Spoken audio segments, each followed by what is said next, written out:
যদি তোমার ফিরতে মন চায়, রাস্তা একটা আছে। 40 বছর নামাজ আদায় করো না, 50 বছর নামাজ আদায় করো না, এই পৃথিবীর যত ধরনের নেশা আছে কোনোটা তুমি বাদ দাও নাই। এই এলাকার অমুক তুমুক যত খারাপ বাজে মেয়ে আছে সবার সাথে তোমার বাজে সম্পর্ক ছিল। তুমি একটা বাজে ছেলে, সে একটা বাজে মেয়ে। ওকে, সমস্ত গায়কের গান, সমস্ত নর্তকীর নাচ তুমি উপভোগ করেছো। শোনো, 40 বছরের অপরাধ, 50, 60, 70-এর অপরাধ। শোনো, রাস্তা একটা আছে। ও বোন, ও ভাই, রাস্তা একটা আছে, আমি বলে দিয়ে যাই।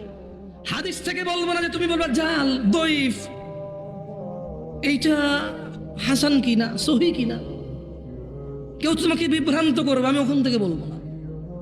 আমি তোমাকে কোরআন থেকে বলবো, সূরা ফুরকান আয়াত থেকে।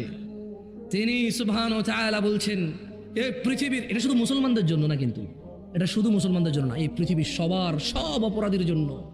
তিনি বলছেন ইল্লা মান তাব, অতঃপর যে অপরাধ ছেড়ে ফিরে আসে, ওয়া আমানা, আল্লাহর প্রতি ঈমান আনে, ওয়া আমিলা আমালান সালিহা, এবং যে সৎ কর্ম করে, ফাউলাইকা ইউবাদদিলুল্লাহু সাইয়্যাতিহিম হাসানাত, যে তওবা করে ফিরে আসে, ঈমান আনে, ভালো কাজ করে, আল্লাহ তার জীবনের যত গুনাহ আছে সবগুলোকে নেকিতে পরিবর্তন করে দেবে।